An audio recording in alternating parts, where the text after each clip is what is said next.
दोस्तों, एक दुल्हन का घूंघट उठाते ही उसका पति खुशी से पागल हो जाता है। वो दुल्हन भला की खूबसूरत थी। वो उसके चेहरे को देखते ही बोलता है, oh my God, what a nice beauty, बहुत खूबसूरत लग रही हो तुम।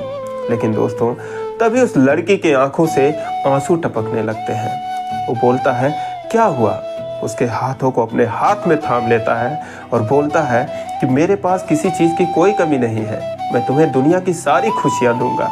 दोस्तों, तभी वो लड़की कहती है कि आज की रात आप मुझे जितनी खुशियाँ देना चाहो दे दो, मुझसे जो भी लेना चाहो ले लो, आपका मुझ पर पूरा हक है, लेकिन कल मेरी लाश को मेरे मायके भिजवा देना। ये बहुत ही अद्भुत कहानी है, बहुत ही अनोखी कहानी है। आइए जानते हैं पूरी कहानी इस वीडियो में। लेकिन वीडियो में आगे बढ़ने से पहले बस एक ही रिक्वेस्ट कि आप वीडियो को लाइक कर दीजिए, चैनल को भी सब्सक्राइब कर लीजिए ताकि मेरा हौसला बढ़ता रहे। दोस्तों, ये कहानी है उत्तर प्रदेश के जिला बस्ती की। एक थाना लगता है गौर, और उसी गौर थाना के एक क्षेत्र से 4 लड़कियां रोज कॉलेज की पढ़ाई के लिए बस्ती शहर जाया करती हैं। वो चारों एक ही उम्र की थीं, एक ही गांव की थीं, और चारों की स्टडी जो है वो BSc फाइनल ईयर में चल रही थी।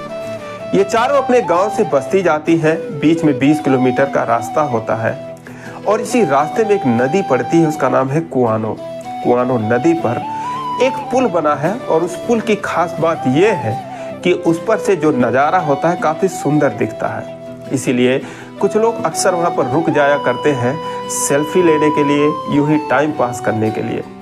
उसके अलावा भी उस पुल पर से कुछ मछुआरे अपने कांटे फेंक कर नदी में से मछली निकाला करते थे, फंसाया करते थे। दोस्तों, ये जो चारों लड़कियां होती हैं ये भी मौज मस्ती करते हुए जाती थीं, आती थीं और अक्सर उस पुल पर रुक जाया करती थीं। दोस्तों, इसी बीच में मछुआरों में एक नया लड़का होता है जो कि मछली फंसाने में बड़ा माहिर होता है।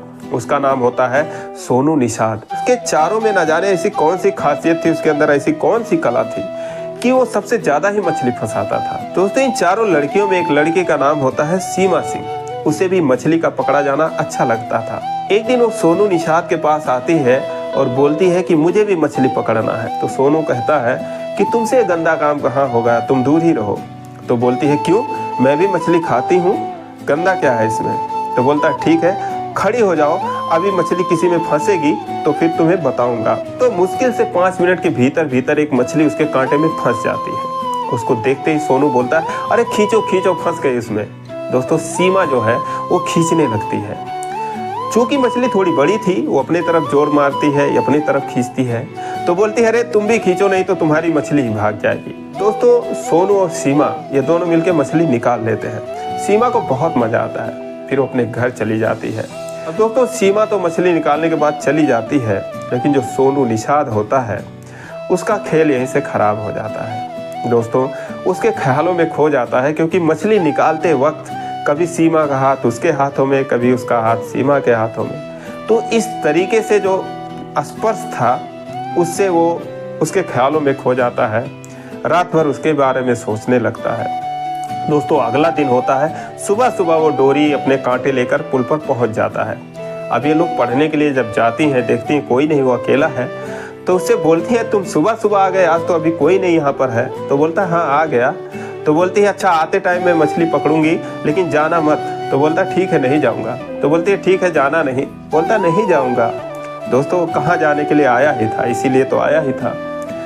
फिर वो वापसी में आती हैं 3 बजे। चारों लड़कियां दौड़ के उसके पास आती है, बोलती है कि बताओ किस में फंसी है। दोस्तों, पहले से ही जो मछली फंसी हुई थी, सोनू ने उसे निकाला ही नहीं था, वो सीमा का इंतजार कर रहा था। बोलता, देखो उसमें फंसी, अभी अभी फंसी है। वो 1 निकालती है, 2 निकालती है, तीसरा निकालती है। कल उन दोनों के हाथों ने एक दूसरे को टच किया था, आज ऐसा करते हुए उसके बालों ने टच किया, उसके मतलब समझ सकते हैं आप। दोस्तों, कल की तरह सीमा को आज भी बहुत मजा आता है। जाते जाते सोनू बोलता है कि अरे मछली ले जाओ ना, तुमने फंसाया है, तुमने निकाला है तो ले जाओ। तो बोलती है कि हाँ, मैं रास्ते मछलियाँ लेके चलती फिरूंगी, मेरा नाम कटवाओगे क्या? तो एक लड़की बोलती है कि इतना ही शौक है तुम्हें मछली देने का तो भून के खिला दो। दोस्तों, फिर अगला दिन आता है। 3 बजे वो चारों लड़कियां पढ़ के ठीक उसी पुल पर आती हैं और सोनू जो है उनके सामने मछली रख देता है भुना हुआ, बोलता है लो खाओ। तो उन्होंने बोला अरे यार हम लोगों ने मजाक किया था तुमसे, तुम यार वाकई में मछली भून दिए यार, ऐसे मछली खाते फिरेंगे क्या हम रास्ते में। लेकिन उनको लालच भी लग रही थी, तो एक कहती चलो खा ही लेते हैं यार, भूख भी तो लगी है। दोस्तों पुल के नीचे जाते हैं चारों लोग, सोनू भी जाता है, आराम से मछली खाते हैं। तो इसके बाद नदी में ही वो पानी पीते हैं, अपना हाथ मुंह धोते हैं। दोस्तों फिर वो चारों अपने रास्ते चली जाती हैं। लेकिन रास्ते में जो लड़कियां होती हैं उसको छेड़ने लगती है, कहती यार सीमा तेरे लिए देखो कितना अच्छा लड़का है, तेरे लिए मछली भून के रखा था। सीमा झल्ला जाती, बोलती है कि मैंने सिर्फ खाया, तुम लोगों ने नहीं खाया, मैं तो खा भी नहीं रही थी यार, तुम ही लोगों ने फोर्स किया तो मैंने भी खा लिया। तो बोलती है ठीक है गुस्साती क्यों है, लेकिन लड़का अच्छा है, तेरे लिए ही रखा था वो। दोस्तों कहते हैं कि पहला प्यार किसी से भी हो जाता है। सीमा की फ्रेंडों ने उससे मजाक किया था, लेकिन उसने इसे सीरियस ले लिया। वो घर जाने के बाद वो भी सोनू के बारे में सोचने लगी, तो उसे भी थोड़ा थोड़ा एहसास होने लगा, उसको भी थोड़ी थोड़ी उसके अंदर भी थोड़ी थोड़ी फीलिंग होने लगी। तो फिर अगला दिन आया, वो कॉलेज के लिए निकलती हैं, पुल पर पहुंचती हैं। रोज की तरह सोनू वहां पर खड़ा था। सीमा उसको देखकर मुस्कुराती है, बोलती है आके मिलती हूँ, जाना मत। दोस्तों फिर 3 बजता है, चारों फिर आती हैं, सोनू के पास आती हैं और सीमा कहती है समोसे खाओगे। सोनू बोलता है समोसे? तो बोली हाँ लाए हैं तुम्हारे लिए। तो बोला मेरे लिए किस लिए लाए यार तुम लोग समोसा। खैर वो लोग खाने लगे, उसी जगह जाके पुल के नीचे कुछ और भी लाए थे। खाते खाते सीमा ने कहा कि तुमने हमको मछली खिलाया था, हम तुम्हें समोसा खिला रहे हैं। सोनू ने कहा मैंने तो मछली पकड़ना भी सिखाया तुमको, तुम हमें क्या सिखा रही हो। लड़कियां कहती हम क्या सिखाएंगे तुमको, हम पढ़ाई करते हैं, पढ़ लो कुछ हमसे। तो बोलता है मैं भी पढ़ा लिखा हूँ, ऐसी बात नहीं है, मैंने डी फार्मा कर रखा है लखनऊ से, अभी अभी मेरी पढ़ाई पूरी हुई है। वो हैरान रह जाती हैं, बोलती हैं फिर तुम मछली क्यों मार रहे हो। बोलता है मेरी मम्मी की तबीयत खराब है, डॉक्टर ने कहा है कि मछली वगैरह खिलाया करो, तो इसीलिए मैं मछली मारता हूँ।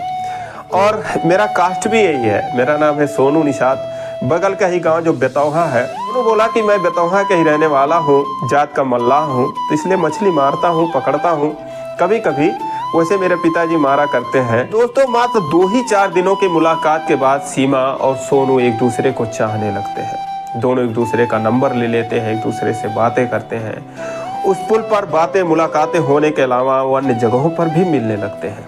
लेकिन दोस्तों कहते हैं कुछ भी हो प्यार छुपाए से छुपता नहीं है। किसी तरीके से सीमा के घर वालों को ये बात पता चल गई। उसके जो घर वाले थे दबंग किस्म के आदमी थे, उसके पिता ठेकेदार हैं, उसके जो चाचा हैं वो भी ठेकेदार हैं, उसका जो बड़ा भाई है, ये सारे लोग, पूरा खानदान ही, वो पूरा गांव ही, जिस गांव के लोग होती हैं चारों लड़कियां, वो गांव ही दबंग किस्म का है। और दोस्तों उसके बाद 4-5 लोग एक दिन गाड़ी से पहुंचते हैं पुल पर, और पहुंचते ही सोनू पर लात घूसों की बौछार कर देते हैं। वो समझ नहीं पाता मुझे लोग क्यों मार रहे हैं। वो 4 लोग और थे, वो डर के मारे बगल हो जाते हैं।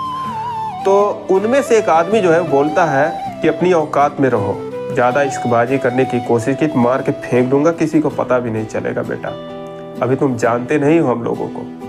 दोस्तों समझ जाता है, उसके बाद पुल छोड़ देता है कुछ दिन के लिए। लेकिन क्या किसी ने खूब लिखा है कि कर दे मुश्किल जीना इश्क कभी ना। दोस्तों जो हाल सोनू का था उसके बिना, वही हाल अब सीमा का भी था। दोनों एक दूसरे से मिले बिना एकदम बेचैन हो रहे थे। 4-6 दिन बीतता है जो है, जब डर अंदर से कुछ खत्म होता है, सोनू फिर उसी पुल पर आता है और फिर मुलाकातें शुरू हो जाती हैं। फिर एक दिन वो उसी वक्त पहुंच जाते हैं जिस वक्त सीमा और सोनू एक दूसरे से बातचीत कर रहे थे पुल पर। दोस्तों जाते ही उसको इतना मारते हैं कि अपनी जान बचाने के लिए सोनू को नदी में कूदना पड़ता है। सीमा जो है वो बीच बचाव करने की कोशिश करती है, बाकी लड़कियां पीछे हट जाती हैं। तो उसके बाद भी इन दोनों का मिलना जुलना बंद नहीं हुआ, और एक दिन दोनों एक मंदिर में जाके शादी कर लेते हैं, साथ में जीने मरने की कसमें खा लेते हैं। दोस्तों उसके बाद जब समझ जाते हैं सीमा के घर वाले कि अब ये मानने वाली नहीं है, तो सोनू को एक फर्जी केस में, छेड़खानी के आरोप में, चोरी के आरोप में उसको जो है जेल भिजवा देते हैं। 2-3 महीने के लिए वो जेल चला जाता है। दोस्तों जब सोनू रास्ते से हट जाता है तो लोग सोचते हैं अब इसकी शादी ही कर देना सही है। उन लोगों ने सीमा की शादी उत्तर प्रदेश में एक जिला है बलरामपुर, वहाँ पर तय कर देते हैं। एक लड़के से, उसका नाम होता है पंकज सिंह, उसकी शादी तय कर देते हैं। शादी होती है और शादी के बाद वो अपने घर जाती है और उसके बाद ये सुहाग रात वाली कहानी होती है। दोस्तों उसके बाद पंकज उसको बहुत धमकाता है कि तुम्हारी हिम्मत कैसे हुई और इतना खर्चा करके तुमको ब्याह करके लाए हैं, तुम क्या सोचती हो इतने आसानी से तुमको मरने देंगे? तुमने जो भी किया है उससे मुझे कोई मतलब नहीं है, लेकिन अब तुम मेरी हो और अगर ऐसे नहीं रहोगी तो फिर कैसे भी करके तुम्हें रखेंगे, लेकिन तुम्हें मेरे पास ही रहना पड़ेगा। दोस्तों इतना सुनते ही वो बोली कि तुम जो भी कर लो कभी ना कभी तो मुझे अकेला छोड़ोगे और उसके बाद मैं अपनी जान दे दूंगी। वो अपनी सारी कहानी बताती है कि एक सोनू नाम का लड़का है, मैं उससे प्यार करती हूँ, सारी कहानी वो बता देती है। दोस्तों बहुत बातें करने के बाद जो पंकज होता है वो कमरे से बाहर चला जाता है और 2 ही मिनट बाद वापस आता है, लेकिन उसके पीछे पीछे सोनू भी होता है। सोनू कमरे में आता है और आवाज़ देता है कि सीमा। सोनू की आवाज़ जब उसके कानों में पड़ती है तो सीमा उधर देखने लगती है, फिर उसको देखती ही रह जाती है, फिर पंकज को देखती है। पंकज बोलता है लो तुम्हारा सोनू आ गया। दोस्तों बेड पर से वो कूद पड़ती है और आते ही उसके गले लिपट जाती है, उसके बाद रोने लगती है। दोस्तों इसके बाद उसके समझ में नहीं आता है कि ये सब क्या हो रहा है। ऐसे लग रहा था जैसे कोई सपना देख रही हो, लेकिन तभी उस कमरे में अन्य 2-4 रिश्तेदार आते हैं और सारे लोग खुशी से ताली बजाते हैं। उसके बाद पंकज बताता है पूरी कहानी। अब सीमा के समझ में नहीं आता है सब क्या हो रहा है, क्या उसके साथ कोई चाल चली जा रही है, सब क्या हो रहा है, लेकिन पंकज उसके बाद सारी कहानी बताता है। तो उसी दिन सोनू जो है वो जमानत पे घर आता है, शादी वाले दिन ही, और उसके बाद उसके कार्ड में उसका एड्रेस पता देखता है तो सीधा बलरामपुर पहुंच जाता है गाड़ी बुक करके। और वहां जब देखता है तो जो पंकज होता है लखनऊ में उसके साथ ही पढ़ता है। वहां जाता है तो पंकज भी हैरान हो जाता है, यार मैंने तो इसको बुलाया नहीं था, मेरे कुछ दोस्त आए जरूर है लेकिन मैंने इसको बुलाया नहीं था, कहाँ से आ गया, कैसे आ गया? फिर वो कहता है अरे सोनू भाई आ गए आप, चलो बड़ा अच्छा हुआ यार, बड़ा लेट आए। लेकिन सोनू गुमसुम सा रहता है, बोलता क्या हुआ भाई? फिर वो उसको सारी कहानी बताता है कि देखो भाई ऐसी ऐसी बात है। उसकी कहानी सुनने के बाद पंकज बोलता है देखो यार ये शादी वाले दिन ऐसे दिल तोड़ने वाली बात मत करो, मैं भी उस लड़की को बहुत पसंद करता हूँ और जब तुम इतना प्यार करते थे और वो तुम्हें इतना प्यार करती थी, तुम बताए भी थे 1-2 बार कि हाँ तुम्हारा किसी लड़की से चक्कर चल रहा है, तो तुम शादी क्यों नहीं की?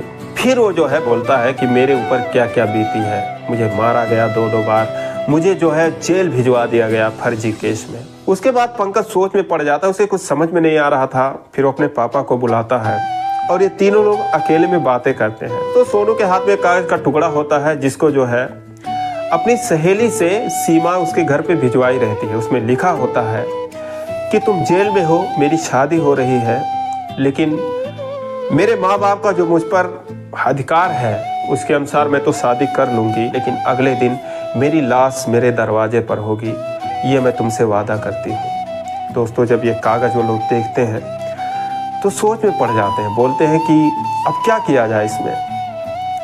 अगर तुम्हारी शादी उससे होगी नहीं क्योंकि तुम्हारे साथ इतना कुछ हुआ है, अगर तुम फिर जाओगे तुम्हें मारेंगे पीटेंगे, तो लोग प्लान बनाते हैं कि ये बात किसी को ना बताई जाए, जैसे शादी हो रही होने दो, तुम शादी मंदिर में कर ही चुके हो, तुम्हारा पहले ही हो चुका है, मेरा जो भी है वो समझो फर्जी है, मैं शादी करने के बाद लाऊंगा और उसके बाद भाई उससे पूछूंगा कि वो वाकई में तुमसे प्यार करती है। उसके बाद अगर वो तुमसे प्यार करती है तो तुम्हारी पत्नी तुम्हें मिल जाएगी। दोस्तों ऐसा ही होता है।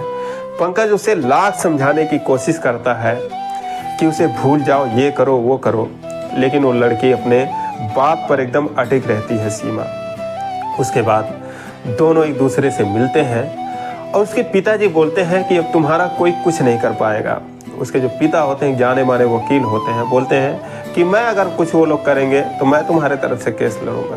दोस्तों आखिर में सारे लोग ताली बजाते हैं, खुशियां मनाते हैं, सब कमरे से निकल जाते हैं और पंकज और उसके दोस्त वहाँ बसते हैं। वहाँ पर सीमा रहती है, वहाँ पर सोनू रहता है। तो सोनू जो कहता है पंकज से कि भाई मैं तुम्हारा एहसान ज़िंदगी भर नहीं भूल पाऊँगा। पंकज कहता है साले जाके हनीमून मनाओ, दिमाग मत ख़राब करो, और ऐसी लड़की मुझे चाहिए, मेरे लिए भी तुम ढूंढ के कहीं से भी लाओगे, मैं कुछ नहीं जानता। दोस्तों उसके बाद सारे कमरे से बाहर निकल जाते हैं और ये एकदम सच्ची कहानी है, एकदम हकीकत कहानी ऐसे ही हुआ है। 2021 की ये कहानी है, लेकिन अक्सर ऐसी कहानियाँ ना तो मीडिया में आती है ना तो पेपर में आते हैं। मुझे ये पता चली, मुझे लगा आपसे शेयर करना चाहिए। आप भी कमेंट करके ज़रूर बताएं ये कहानी कैसी लगी, और ज़रा से भी अच्छी लगी हो तो यार चैनल को सब्सक्राइब करना, वीडियो को भी लाइक करना। फिर मिलेंगे अगले